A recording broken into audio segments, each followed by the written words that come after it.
De um sonho nasceu o conquistador do mundo.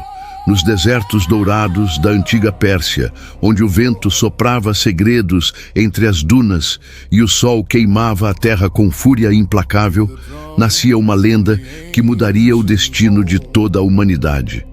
Era o século VI antes de Cristo, e o mundo conhecido se dividia entre impérios ferozes e reinos frágeis, todos lutando por sobrevivência em uma era de espadas e profecias. O Império Medo dominava a região com punho de ferro, e a Pérsia não passava de um reino vassalo, curvado sob o jugo de seus senhores. Mas nas sombras daquela submissão, algo extraordinário estava prestes a acontecer. Em Anshan, uma cidade perdida entre montanhas e vales áridos, nasceu um menino que carregava em suas veias o sangue de dois mundos. Seu nome era Ciro, neto do poderoso rei Medo-Astíages, um homem cruel e desconfiado que governava com medo e superstição. A mãe de Ciro era Mandane, filha de Astíages, casada com Cambises, rei da Pérsia vassala. Mas antes mesmo do nascimento, o destino já havia lançado suas cartas. Astíages teve um sonho terrível, uma visão que o assombrou noite após noite. Ele viu vinhas crescendo do ventre de sua filha, espalhando-se por toda a Dásia, cobrindo reinos e nações com suas raízes profundas. Os magos interpretaram o sonho com palavras que congelaram o sangue do rei. O neto que estava por nascer tomaria seu trono e se tornaria senhor de impérios. Tomado pelo medo e pela paranoia, Astíages ordenou que a criança fosse morta assim que nascesse. Mas o destino tem formas misteriosas de proteger aqueles que são escolhidos para a grandeza. O general Hárpago, encarregado de executar a ordem, não teve coragem de matar o bebê com suas próprias mãos. Ele entregou a criança a um pastor, ordenando que ele a abandonasse nas montanhas para que as feras a devorassem. Mas o pastor e sua esposa, sem filhos próprios, decidiram criar o menino como se fosse seu. Durante anos, Ciro cresceu entre pastores e camponeses, desconhecendo sua verdadeira linhagem, mas demonstrando desde cedo qualidades extraordinárias. Sua coragem, liderança natural e senso de justiça impressionavam todos ao seu redor. Quando ainda era criança, durante uma brincadeira com outras crianças, Ciro foi escolhido para ser o rei do jogo. Sua autoridade era tão natural que até os filhos de nobres o obedeciam sem questionar. Um desses nobres, ofendido por ver seu filho punido por Ciro durante a brincadeira, levou a queixa até Astíages. O rei, curioso, mandou trazer o menino à sua presença. Ao ver o jovem pastor, algo no olhar daquela criança despertou memórias do sonho antigo. Através de interrogatórios e investigações, a verdade finalmente veio à luz. O menino era seu neto, aquele que deveria ter sido morto anos atrás. Mas agora, vendo o rapaz corajoso e nobre diante de si, Astíages hesitou. Os magos, consultados novamente, aconselharam que o perigo já havia passado, pois o sonho se cumpriu simbolicamente quando Ciro foi rei na brincadeira infantil. Astíages, querendo acreditar nessa interpretação conveniente, permitiu que Ciro vivesse e retornasse para a Pérsia, para junto de seus verdadeiros pais. O menino que deveria ter morrido nas montanhas estava destinado a se tornar o leão de Anshan, aquele que uniria povos e construiria o maior império que o mundo já havia visto. Nas noites frias do deserto persa, enquanto as estrelas brilhavam como diamantes no céu infinito, o jovem Ciro ouvia histórias de seus ancestrais, de reis e guerreiros que lutaram pela honra de seu povo. E em seu coração, uma chama começava a arder, uma ambição que não era movida por ganância, mas por um sonho de liberdade e grandeza. O destino havia poupado sua vida por um propósito maior. A profecia não estava errada, apenas aguardando o momento certo para se cumprir. O leão de Anshan estava crescendo, afiando suas garras, preparando-se para o rugido que ecoaria através dos séculos e mudaria para sempre o curso da história humana. Antes de conquistar o mundo, ele libertou seu próprio povo. Os anos passaram e o jovem Ciro cresceu até se tornar um homem de presença imponente e mente brilhante.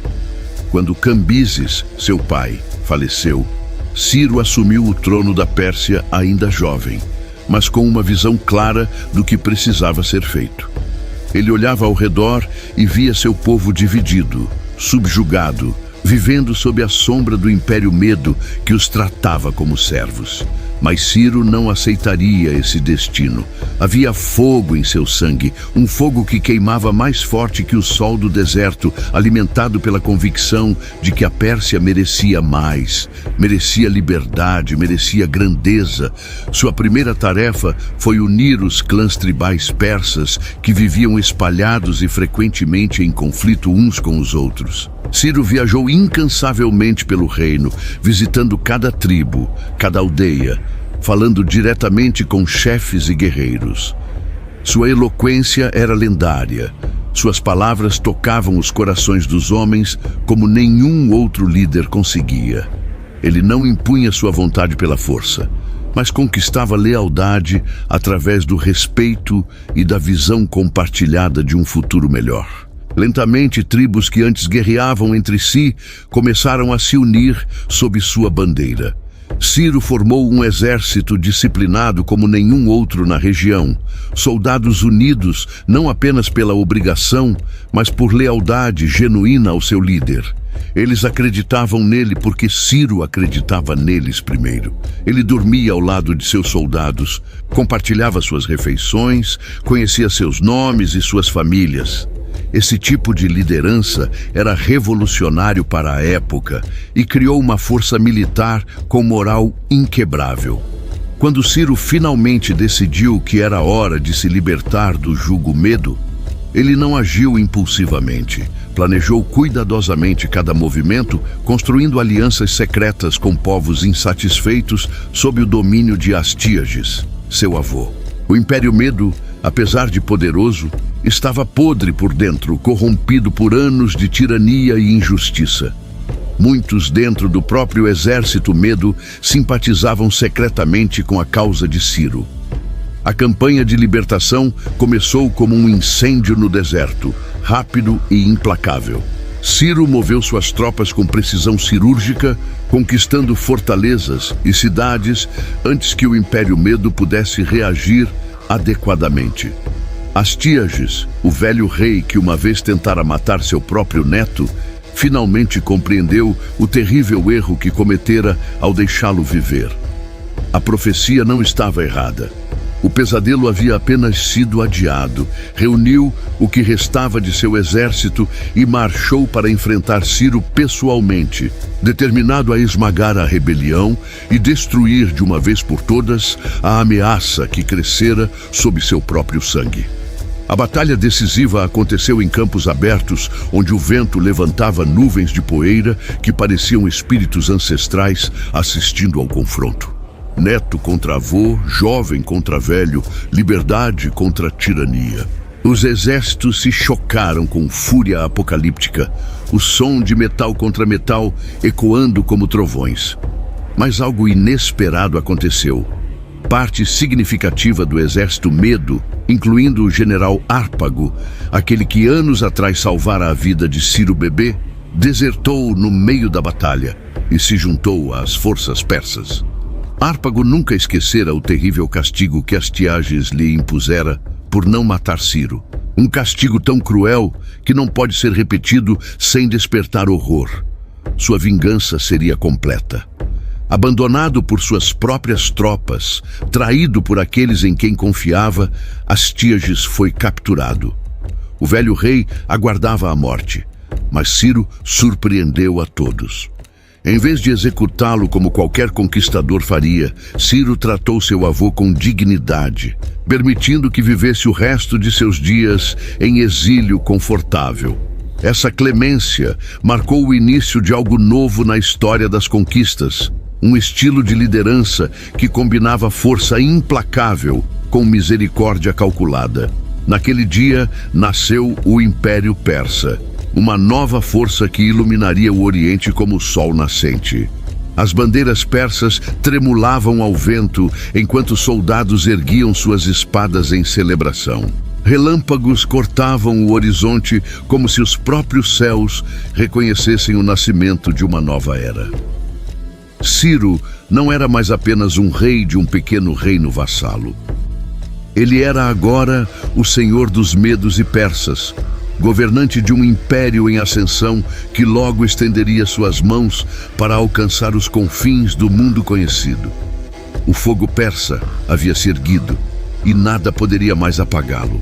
Onde o sol nascia, lá marchava Ciro, com o Império Medo subjugado e a Pérsia unificada sob seu comando. Ciro voltou seus olhos para o oeste, onde jazia a Lídia, reino de riquezas inimagináveis, governado pelo lendário rei Creso. Diz a história que Creso era o homem mais rico do mundo. Seus tesouros eram tão vastos que sua própria riqueza se tornou proverbial entre as nações. Ouro fluía pelos cofres da Lídia, como água pelos rios. E Sardes, sua capital, brilhava como uma joia incrustada entre montanhas. Mas riqueza atrai inveja e ambição. E o crescente poder de Ciro não passou despercebido aos olhos do rei Lídio. Creso, confiante em sua força militar e encorajado por um oráculo ambíguo, decidiu atacar preventivamente antes que o Império Persa crescesse ainda mais. O oráculo de Delfos, consultado por Creso, havia profetizado que se ele atravessasse o rio Alis para atacar Ciro, um grande império seria destruído. Creso interpretou isso como sinal de vitória, sem imaginar que o império destruído seria o seu próprio. A arrogância é o início da queda, e Creso marchava alegremente em direção ao seu destino. Os dois exércitos se encontraram na planície de Timbra, e a batalha que se seguiu entrou para a história como um dos confrontos mais épicos da antiguidade. Creso comandava a famosa cavalaria Lídia, considerada a melhor do mundo, guerreiros montados em cavalos de guerra treinados desde potros para o combate. Suas armaduras brilhavam ao sol. Suas lanças pareciam uma floresta de metal apontada para o céu. Era um espetáculo de poder e intimidação. Mas Ciro era mais do que um guerreiro corajoso. Ele era um estrategista genial. Sabendo que sua cavalaria não poderia enfrentar diretamente a superioridade dos lídios, Ciro elaborou uma tática ousada. Ordenou que camelos de carga fossem trazidos para a linha de frente. Os cavalos de guerra, por natureza, têm pavor do cheiro dos camelos. Quando a cavalaria de Creso avançou com toda sua fúria, os cavalos começaram a recuar incontrolavelmente ao detectar o odor estranho dos camelos. A formação lídia desmoronou em caos e pânico.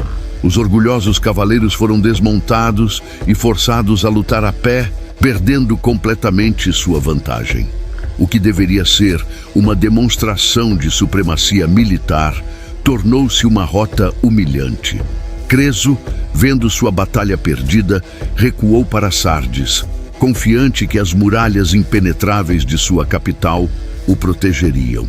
Ele enviou mensagens para seus aliados, incluindo Esparta e Egito, pedindo reforços, e preparou-se para um longo cerco. As fortificações de Sardes eram lendárias, construídas sobre penhascos íngremes que pareciam intransponíveis. Muitos acreditavam que a cidade era inexpugnável, mas Ciro era paciente e observador. Durante o cerco, um de seus soldados notou algo extraordinário. Um soldado lídio que deixara cair seu capacete do alto da muralha desceu por um caminho estreito e precário na face do penhasco para recuperá-lo. Aquele caminho secreto, usado apenas em emergências e considerado impossível de escalar por um exército, seria a chave da vitória. Em uma noite sem lua, tropas persas especialmente selecionadas escalaram silenciosamente aquele caminho mortal. Os guardas de Sardes, confiantes na impossibilidade de um ataque por aquele lado, estavam desatentos. Quando os persas emergiram dentro das muralhas e abriram os portões, o exército de Ciro invadiu a cidade como uma inundação. Sardes caiu em poucas horas, e Creso foi capturado tentando fugir com o que restava de seu tesouro. Acorrentado e derrotado, Creso foi trazido diante de Ciro. Segundo as leis da guerra naquele tempo, um rei derrotado deveria ser executado publicamente como exemplo. Uma pira funerária foi preparada e Creso seria queimado vivo. Mas enquanto as chamas começavam a subir, Creso subitamente gritou o nome de Solon, o sábio grego que uma vez lhe dissera que ninguém deveria ser considerado feliz até o dia de sua morte. Ciro, curioso, ordenou que as chamas fossem apagadas e perguntou sobre aquelas palavras. Creso então contou sobre sua conversa com Solon, sobre como ele, no auge de sua arrogância e riqueza, não compreendera a sabedoria daquelas palavras até aquele momento terrível. Ciro ficou profundamente tocado pela história. Ele viu em Creso não apenas um inimigo derrotado, mas um homem que aprendera humildade através do sofrimento. Naquele instante, Ciro tomou uma decisão que chocaria o mundo antigo. Ele libertou Creso, poupou sua vida e, mais que isso, o transformou em conselheiro pessoal. A sabedoria e experiência de Creso seriam mais valiosas para o império do que sua morte. Essa decisão consolidou a reputação de Ciro como um conquistador diferente de todos os outros. Ele era forte e implacável na batalha, mas capaz de misericórdia e sabedoria na vitória. Não governava apenas pela espada, mas também pela razão e pela justiça. Trombetas ecoaram por toda a Ásia proclamando a queda da Lídia. O contraste entre ouro e sangue, entre a riqueza de Creso e o poder de Ciro, tornou-se símbolo de uma nova era. O rei derrotado diante do jovem imperador não representava humilhação, mas transformação.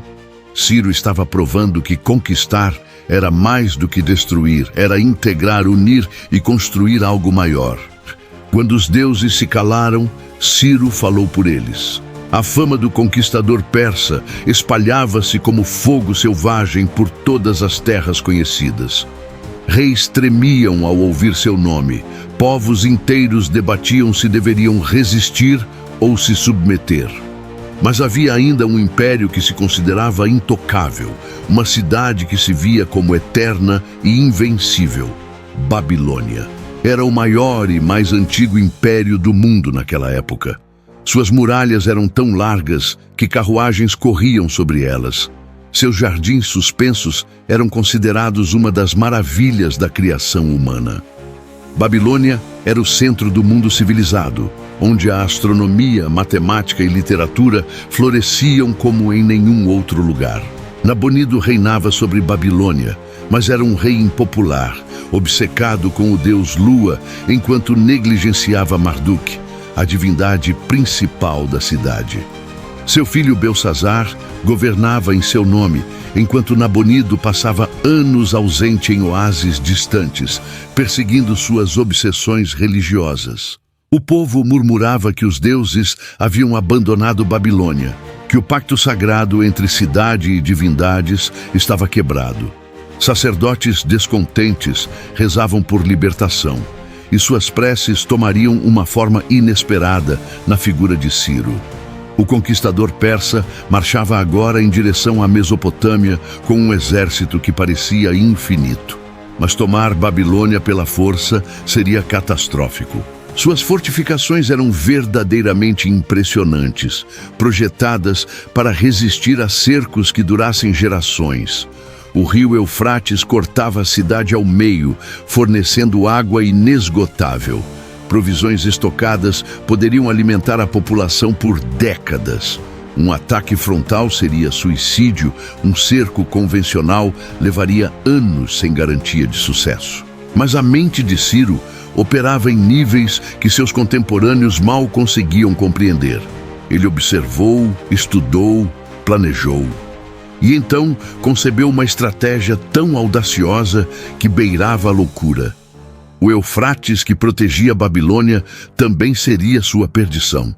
Durante meses, longe dos olhos dos babilônios, engenheiros persas trabalharam secretamente, cavando canais e desviando afluentes do grande rio. Tudo foi preparado meticulosamente, aguardando apenas o momento certo. Quando chegou a noite do grande festival babilônico, quando a cidade inteira estava embriagada em celebração e os guardas relaxavam suas vigílias, Ciro deu a ordem. As comportas foram abertas, os canais desviaram o curso do Eufrates. O nível da água dentro de Babilônia começou a baixar dramaticamente. Soldados persas, esperando nas margens desde o crepúsculo, observaram a água recuar até que o leito do rio se tornou transitável. Em silêncio mortal, milhares de guerreiros entraram em Babilônia, caminhando pelo próprio rio, passando por baixo das muralhas através dos portões aquáticos, que nunca foram projetados para serem defendidos quando a água estava baixa. A cidade estava tão entretida com seus festivais que ninguém notou a invasão até que já era tarde demais.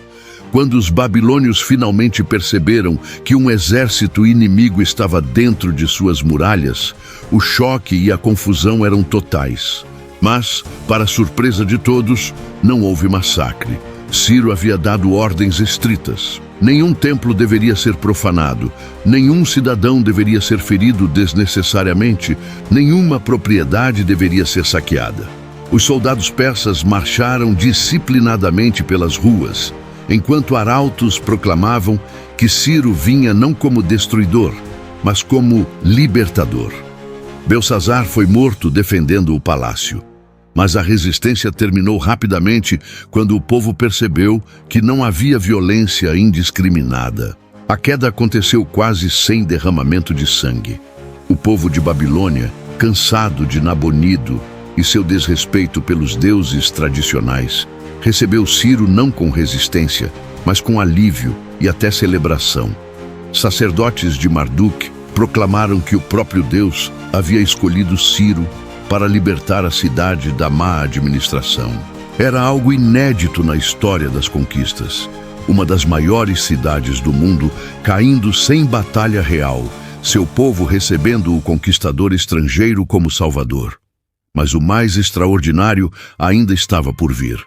Ciro ordenou a criação de um documento que seria gravado em um cilindro de argila, um decreto que chocaria o mundo antigo e ecoaria através dos milênios.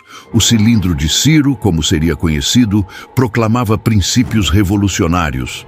Todos os povos subjugados por impérios anteriores estavam livres para retornar às suas terras. Todas as religiões seriam respeitadas e protegidas. Nenhum povo seria forçado a adorar deuses que não fossem os seus. Escravos foram libertados, templos de diversas religiões foram restaurados com fundos imperiais. Judeus exilados em Babilônia há gerações receberam permissão e recursos para retornar a Jerusalém e reconstruir seu templo. Era o primeiro documento conhecido da história que proclamava algo semelhante aos direitos humanos universais. Ciro estabelecia um precedente. Um império podia ser mantido não apenas através da força bruta, mas através do respeito, da justiça e da tolerância. Tormentas de areia sobre as muralhas de Babilônia agora carregavam um novo nome nos ventos. Chamas refletiam nos templos antigos não como sinal de destruição, mas de transformação. O silêncio da rendição não era silêncio de morte, mas de renascimento. Ciro não governava apenas com a espada, mas com leis que transcendiam fronteiras e culturas. O conquistador que sabia perdoar agora mostrava que também sabia construir algo duradouro. Os ventos obedeciam ao nome de Ciro. O império crescia em todas as direções, como uma árvore cósmica, cujas raízes tocavam os confins da terra. Não havia limite para a ambição persa, mas era uma ambição temperada, com sabedoria e visão de longo prazo. Ciro não buscava apenas conquista pela conquista, mas a construção de algo permanente, um império que funcionasse como um organismo único, composto por milhares de partes diferentes, todas vivendo em relativa harmonia sob a proteção do Rei dos Reis. As campanhas militares continuaram implacáveis. Para o leste, Ciro marchou até a Ásia Central, subjugando tribos que nunca haviam conhecido outro senhor além de seus próprios chefes. Às margens do Mar Cáspio, viram suas bandeiras tremular pela primeira vez. Para o sul, até as fronteiras do Indo, onde o mundo conhecido se dissolvia em lendas e mistérios. Cada vitória trazia não apenas território, mas também novos povos, novas culturas, novos desafios administrativos. Como governar um império tão vasto que levaria meses para viajar de uma ponta a outra? Como manter ordem entre povos que falavam centenas de línguas diferentes, adoravam milhares de deuses distintos, seguiam costumes que às vezes eram diametralmente opostos? Conquistadores anteriores haviam tentado a supressão total, forçando os povos conquistados a adotarem a língua, religião e costumes do conquistador. Sempre resultava em rebeliões constantes, em um império mantido apenas pela força bruta que desmoronava assim que a força fraquejava. Ciro concebeu uma abordagem radicalmente diferente. Ele criou o sistema de satrapias, províncias administrativas cada uma, governada por um sátrapa, um governador nomeado pelo próprio rei, mas com autonomia considerável para governar conforme as necessidades locais. Cada satrapia mantinha suas próprias leis locais, desde que não contradissessem as leis imperiais fundamentais. Povos conquistados podiam manter suas religiões, suas línguas, seus costumes. A única exigência era a obediência ao Rei dos Reis e pagamento de tributos justos. Era uma forma de governo que reconhecia a diversidade como força, não como fraqueza. Um sistema inovador de comunicação foi estabelecido. A Estrada Real Persa cortava o império de ponta a ponta, com estações de correio a cada poucos quilômetros, onde mensageiros podiam trocar cavalos frescos. Informações que antes levavam meses para viajar, agora chegavam em questão de dias. O império tinha nervos e veias que o mantinham vivo e responsivo. Ciro construiu Pasárgada como sua capital, uma cidade que refletia sua visão de império. Não era apenas uma fortaleza militar, mas um centro administrativo e cultural. Palácios e jardins combinavam elementos arquitetônicos de todas as partes do império, uma síntese visual da unidade na diversidade que Ciro pregava. Inscrições em múltiplas línguas decoravam os muros, simbolizando o caráter multilingüe e multicultural do império. A política de Ciro em relação aos povos conquistados era de pragmatismo iluminado. Ele praticava o que hoje chamaríamos de diplomacia cultural. Em cada região conquistada, ele se apresentava não como invasor estrangeiro, mas como libertador escolhido pelos deuses locais. Na Babilônia, era o escolhido de Marduk. Na Lídia, respeitava os deuses gregos. Na Judéia, era o ungido de Yahvé. Essa flexibilidade religiosa não era hipocrisia, mas reconhecimento sábio de que as pessoas aceitam mais facilmente um governante que respeita seus valores mais profundos. Tributos eram cobrados, mas de forma justa e proporcional à riqueza de cada região. Povos que se submetiam voluntariamente recebiam termos mais generosos do que aqueles que resistiam. Rebeldes eram punidos severamente, mas povos leais eram recompensados com proteção, investimentos em infraestrutura e acesso ao vasto mercado imperial. Comércio florescia ao longo das estradas persas protegidas. Mercadores viajavam de um extremo do império ao outro sem medo de bandidos ou tarifas abusivas. Ideias e tecnologias fluíam livremente. Era uma era de ouro de intercâmbio cultural e econômico. Ciro chegou ao auge de seu poder, dominando metade do mundo conhecido. De suas mãos dependiam os destinos de milhões de almas. Exércitos infinitos marchavam em formações que se estendiam até o horizonte. Mapas antigos eram constantemente redesenhados para acomodar novas conquistas. O brilho dourado das coroas de 100 reinos subjugados agora refletia a luz de um único sol, o poder imperial da Pérsia. Mas mesmo no auge da glória, Ciro mantinha os pés no chão. Ele não se proclamava Deus como os faraós do Egito ou os reis da Babilônia antiga. Apresentava-se como servo dos deuses, não como divindade. Essa humildade relativa, combinada com eficiência administrativa e tolerância cultural, criou um império mais estável do que qualquer outro antes dele. Os ventos que sopravam através das estepes da Ásia Central, das montanhas do Cáucaso, dos desertos da Arábia, todos carregavam histórias do Rei dos Reis. Seu nome era invocado em orações e maldições, em canções de louvor e lamentos de derrotados. O mundo havia sido remodelado por sua vontade e parecia que nada poderia deter o momentum do Império Persa. Mas o destino, como sempre, guardava reviravoltas que nem mesmo o mais sábio dos reis poderia prever. Nem o Rei dos Reis pode fugir do destino. No extremo nordeste de seu vasto império, além das terras civilizadas e dos desertos conhecidos, viviam povos que não conheciam nem temiam o nome de Ciro. Eram os Masságetas, tribos nômades ferozes que habitavam as estepes sem fim da Ásia Central. Não construíam cidades, não acumulavam riquezas, não se curvavam diante de ninguém. Viviam e morriam a cavalo, guerreiros desde o berço até a tumba. E eram governados por uma mulher que se provaria mais perigosa do que qualquer rei que Ciro já enfrentara. Seu nome era Tomíris, rainha dos Masságetas.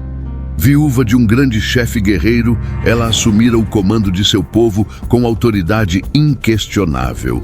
Sob sua liderança, os Masságetas eram uma força de natureza. Cavaleiros que pareciam nascer fundidos a seus cavalos, arqueiros que podiam acertar um alvo a galope pleno, guerreiros que não conheciam o significado de rendição. Quando Ciro voltou seus olhos para aquelas terras, buscava completar sua conquista da Ásia, estender seu império até os limites do mundo habitado. Inicialmente, tentou diplomacia. Enviou embaixadores propondo que Tomíris se tornasse sua esposa, unindo assim os Masságetas ao Império Persa pacificamente. Mas Tomíris não era tola. Ela via claramente que Ciro buscava seu reino, não seu coração. Rejeitou a proposta com palavras duras. Governaria seu próprio povo e nenhum imperador persa ditaria seu destino. A recusa foi interpretada por Ciro como desafio intolerável. Ele reuniu seu exército e marchou para o norte, para as vastas estepes onde o céu se encontrava com a terra em um horizonte infinito. Mas aquele território era completamente diferente de tudo que Ciro conhecia. Não havia cidades para cercar, fortalezas para assaltar ou centros administrativos para capturar. Os Masságetas eram o vento.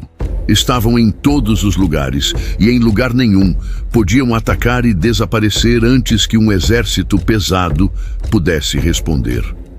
Creso, o antigo rei da Lídia, que agora servia como conselheiro de Ciro, alertou sobre os perigos. Conhecia a reputação dos povos das estepes, sabia que forçá-los à batalha campal seria quase impossível. Mas Ciro, talvez pela primeira vez em sua brilhante carreira, permitiu que orgulho nublasse seu julgamento. Tinha conquistado tantos reinos, subjugado tantos povos, que começava a acreditar em sua própria invencibilidade. Elaborou uma estratégia que considerava brilhante. Deixar um acampamento persa aparentemente desprotegido, repleto de vinho e comida, como isca para os masságetas. O plano era que, quando os nômades atacassem e se embriagassem com o vinho persa, ao qual não estavam acostumados, as tropas persas escondidas os atacariam. O plano funcionou melhor do que Ciro poderia imaginar, mas de uma forma que se provaria desastrosa. Um destacamento masságeta, liderado por Espargapises, filho único de Tomíris e herdeiro de seu povo, caiu na armadilha. Os jovens guerreiros, inexperientes em vinho forte, embriagaram-se completamente após a pilhagem do acampamento falso. Quando as tropas persas emergiram de suas posições escondidas, os masságetas estavam incapazes de montar defesa efetiva. Espargapises foi capturado junto com a maior parte de seus homens. Ciro celebrou sua vitória tática, acreditando que com o príncipe como refém poderia forçar Tomíris à rendição. Mas ele subestimara completamente a rainha das estepes.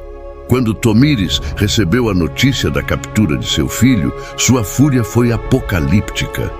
Mas junto com a fúria veio clareza terrível. Ela enviou mensageiros a Ciro com palavras que congelaram o sangue até dos veteranos mais endurecidos. Tinha vencido não através de valor, mas através de traição e embriaguez. Alertava que saciaria sua sede de sangue, que o faria afogar-se no sangue que tanto buscava derramar. Ofereceu troca de prisioneiros e retirada persa em paz. Era a última chance de Ciro recuar com dignidade. Mas o velho conquistador, orgulhoso demais para aceitar qualquer coisa que parecesse recuo, recusou os termos. Foi um erro fatal. Espargapises, jovem príncipe orgulhoso, sentindo a vergonha de ter sido capturado através de truques e traições, não suportou a desonra. Assim que seus guardas baixaram a vigilância por um momento, ele conseguiu se libertar das correntes e tirou a própria vida. Quando Tomíris soube da morte de seu único filho, algo quebrou dentro dela. A rainha guerreira transformou-se em tempestade vingadora. Ela reuniu todas as tribos masságetas, todas as forças que podia convocar das estepes infinitas. Não buscava mais defender seu território, buscava a aniquilação total. Jurou diante dos deuses das estepes que Ciro pagaria com sangue, que ela própria arrancaria a vida do homem que causara a morte de seu filho.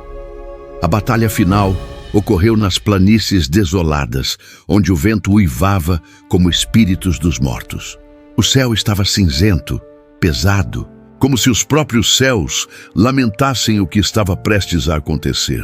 Os dois exércitos se enfrentaram, mas desta vez não havia estratagemas inteligentes. Não havia táticas brilhantes. Era simplesmente ódio e sede de vingança contra experiência e disciplina militar. Os masságetas atacaram com fúria que transcendia a razão humana. Ondas após ondas de cavaleiros se lançavam contra as linhas persas, como o oceano furioso contra rochedos. A batalha durou o dia inteiro e adentrou a noite.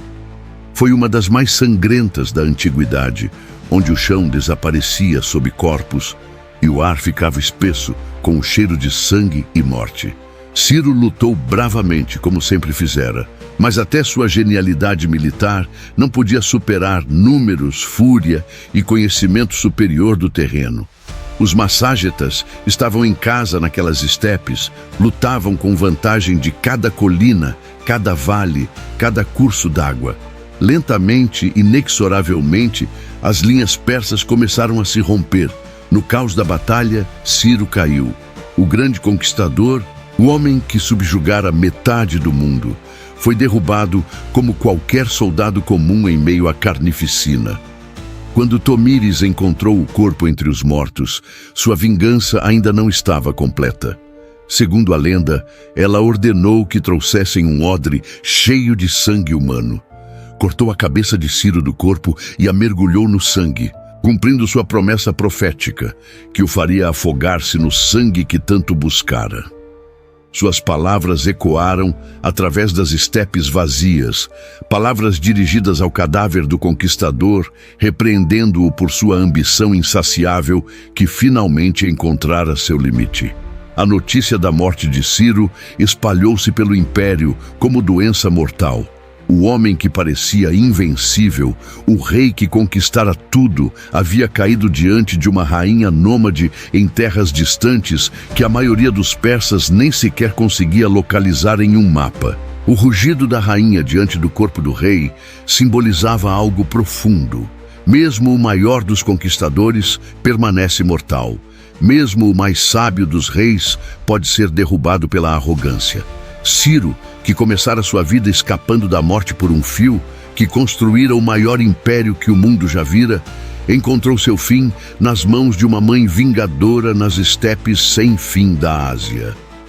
O leão de Anshan rugira pela última vez. Até os deuses pareciam em luto. Quando a notícia da morte de Ciro alcançou o coração do império, uma onda de choque percorreu todas as satrapias, de leste a oeste, do Mar Cáspio até o Mediterrâneo. O impossível havia acontecido. O rei dos reis, o conquistador invencível, o homem que reconstruíra o mundo à sua imagem, jazia morto em terras distantes. Seu corpo foi recuperado do campo de batalha, a grande custo, resgatado dos masságetas através de negociações tensas. Tomíris, sua vingança completa, permitiu que os persas levassem os restos mortais de seu imperador de volta para casa. Não havia mais glória em profanar o cadáver, sua justiça já fora servida, seu filho já fora vingado. A jornada de volta a Passárgada foi longa e sombria, uma procissão fúnebre que atravessou metade do império. Em cada cidade, em cada vila, em cada posto avançado pelo qual passava o cortejo, as pessoas saíam de suas casas para prestar última homenagem. Não eram apenas persas que choravam, eram babilônios, lídios, medos, judeus, egípcios, povos de 100 nações diferentes que haviam encontrado em Ciro não apenas um conquistador, mas um governante que os tratara com dignidade. O império inteiro parecia parar. Mercados fechavam, obras de construção cessavam, até mesmo exércitos em campanhas distantes interrompiam suas marchas para observar dias de luto. Nunca na história humana um governante fora lamentado por tantos povos diversos. Era testemunho não da sua força militar, embora ela fosse formidável, mas do seu caráter e da sua sabedoria como governante. Ele não governara apenas através do medo, mas através do respeito. Quando o corpo finalmente chegou a Passárgada, a cidade que ele mesmo construíra como símbolo de seu império, uma tumba já aguardava. Não era uma pirâmide monumental como as dos faraós, nem um mausoléu ostensivo coberto de ouro e joias. Era uma estrutura simples, elegante, refletindo a personalidade do homem que repousaria ali. Um edifício de pedra sobre uma plataforma elevada, visível de longe, mas sem arrogância excessiva. O funeral foi conduzido com toda a pompa devida a um rei, mas também com a solenidade apropriada para um homem que sempre mantivera certa humildade, mesmo no auge do poder. Sacerdotes de todas as religiões do império estavam presentes, cada um realizando ritos de sua própria tradição, pois Ciro havia respeitado todos os deuses, e todos agora prestavam homenagem ao seu defensor. Mas o momento mais tocante foi quando as últimas palavras foram gravadas em sua tumba. Palavras escolhidas pelo próprio Ciro antes de partir para a sua campanha final. Como se ele pressentisse que poderia não retornar. A inscrição dizia simplesmente: ó homem, quem quer que sejas e de onde venhas, pois eu sei que virás, eu sou Ciro, que fundou o Império Persa. Não invejes o pouco de terra que me cobre. Eram palavras de humildade extraordinária, vindas de um homem que dominara meio mundo. Não pediam adoração, não exigiam louvor eterno, não ameaçavam maldições sobre profanadores. Simplesmente reconheciam a igualdade fundamental de todos os homens diante da morte. O conquistador, que subjugara reis, agora repousava sob a mesma terra que cobre camponeses. Era a lição final de Ciro. A mortalidade nos iguala a todos. Seu filho, Cambises, assumiu o trono, mas mesmo ele, no dia do funeral, chorou abertamente diante do túmulo de seu pai. Gerações posteriores de reis persas visitariam aquele local sagrado antes de grandes campanhas, buscando inspiração e bênção do fundador. Até mesmo Alexandre, o Grande, séculos depois, quando conquistaria o Império Persa, visitaria a tumba de Ciro com respeito profundo, ordenando sua restauração quando a encontrou danificada. O pôr do sol, sobre o túmulo de Pasárgada naquele dia do funeral, pintou o céu com tons de dourado e vermelho, como se os próprios céus renderem homenagem. Coros baixos de sacerdotes enchiam o ar, enquanto incenso subia em espirais que se dissolviam no vento eterno que soprava através da cidade. O vento, que uma vez carregara o nome de Ciro em triunfo por toda a Ásia, agora o levava para a eternidade. Ali jazia não apenas um rei, mas um ideal. A ideia de que poder podia ser exercido com justiça, que conquista não precisava significar destruição total, que povos diferentes podiam coexistir sob um mesmo império, mantendo suas identidades únicas. Ciro não buscara ser adorado como Deus, não tentara apagar as culturas conquistadas, não governara apenas pela espada. Fora um homem, com todas as falhas humanas, inclusive a arrogância que finalmente o derrotara, mas também com virtudes que o elevavam acima dos tiranos comuns de sua era. O símbolo da eternidade estava ali gravado em pedra. O rei que não buscara a imortalidade divina havia alcançado algo mais duradouro, a imortalidade da memória e do legado. Enquanto as estrelas começavam a aparecer no céu escurecido sobre Pasárgada, o império que Ciro construíra continuava existindo, respirando, funcionando.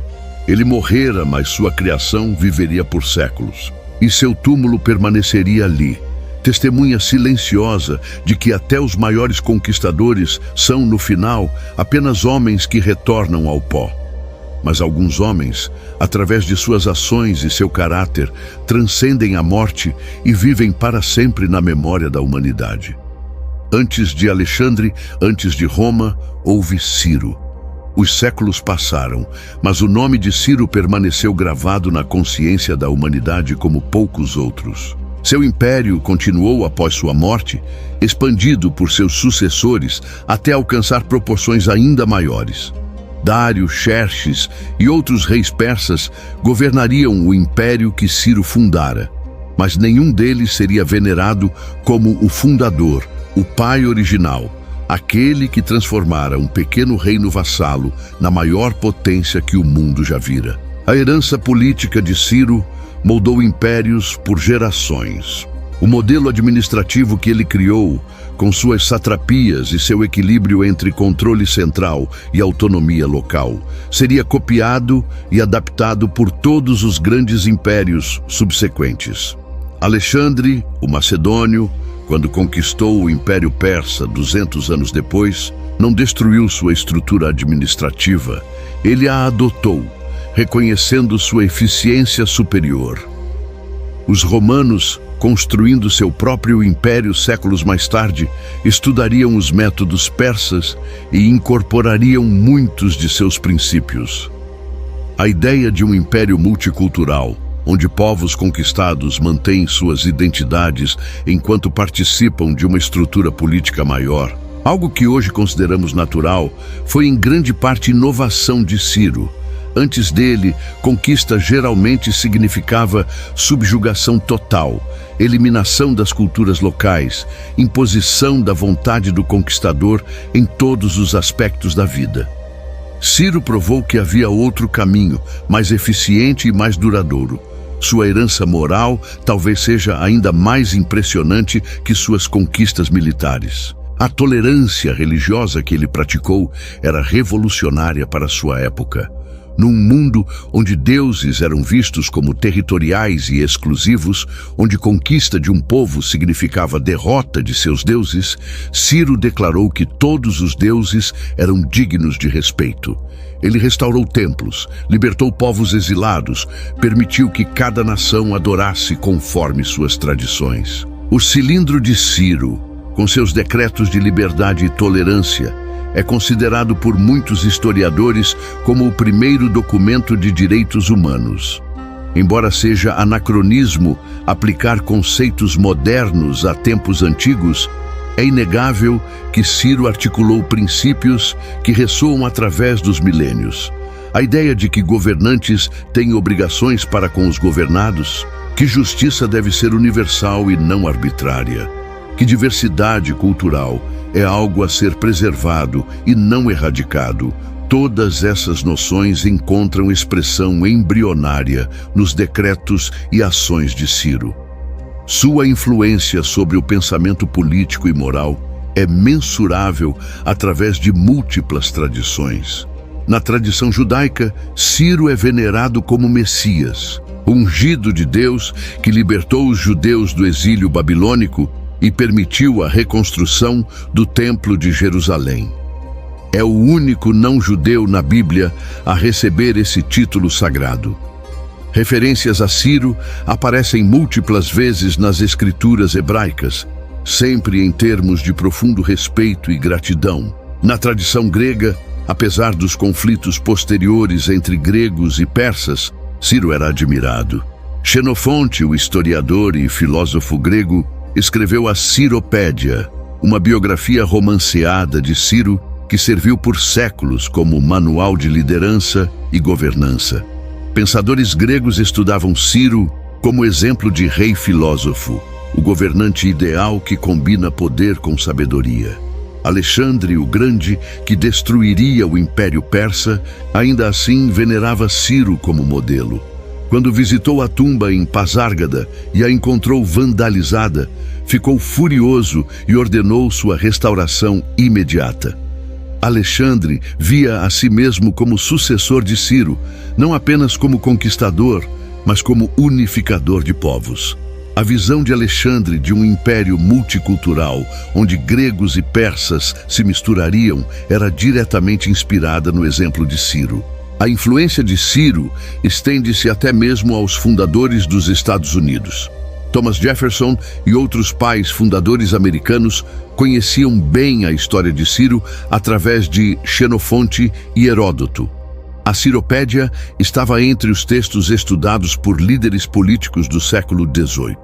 Princípios de tolerância religiosa, governança através de leis e não caprichos, equilíbrio entre autoridade central e autonomia local.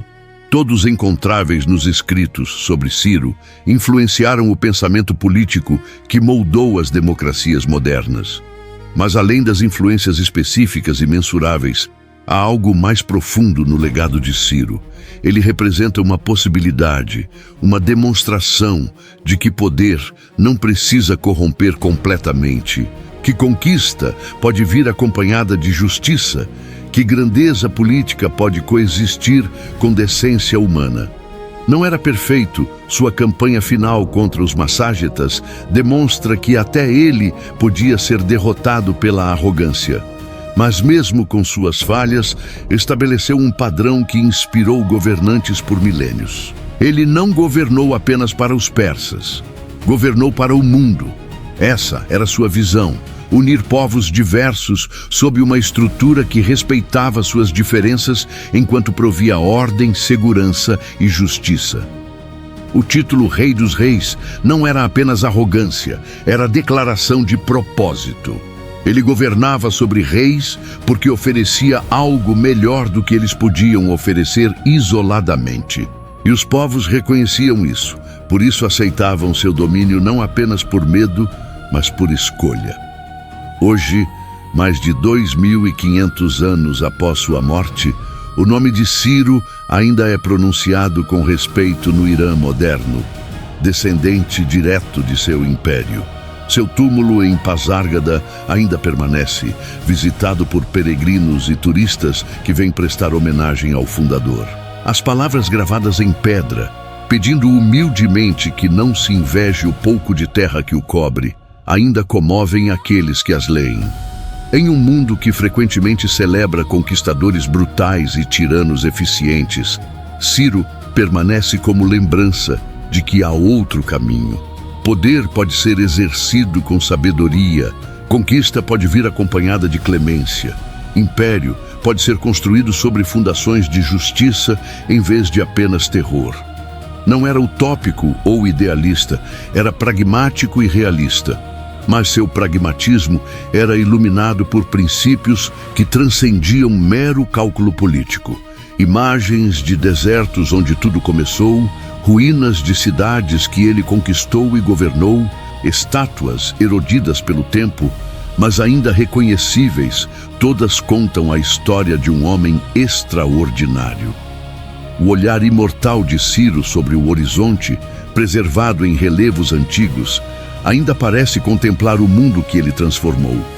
Aquele menino que deveria ter morrido nas montanhas, que cresceu entre pastores, desconhecendo seu destino real, tornou-se o primeiro senhor do mundo, não apenas pela força de suas armas, mas pela força de sua visão. E essa visão de um mundo onde povos diversos podem coexistir em paz sob leis justas, continua inspirando a humanidade. Antes de Alexandre, antes de Roma, antes de todos os grandes impérios que conhecemos, houve Ciro. E em muitos aspectos fundamentais, nenhum dos que vieram depois superou o padrão que ele estabeleceu. Ele permanece, através dos milênios, como conquistador que soube não apenas tomar o mundo, mas governá-lo com sabedoria. Se você gostou dessa história, se inscreva no canal, curta e deixe seu comentário. Esse é o canal Imperadores. Até a próxima. I walk slow, but the ground still shakes. Gold on my mind and a heart that aches. Don't need no throne, don't need no crown. When I walk these streets, the kings bow down. I've seen the lights fade and the nights grow cold. Made every dead debt, traded pain for gold. Oh, Ain't no preacher gonna change my tune. I've been walking like a king since the day I was doomed.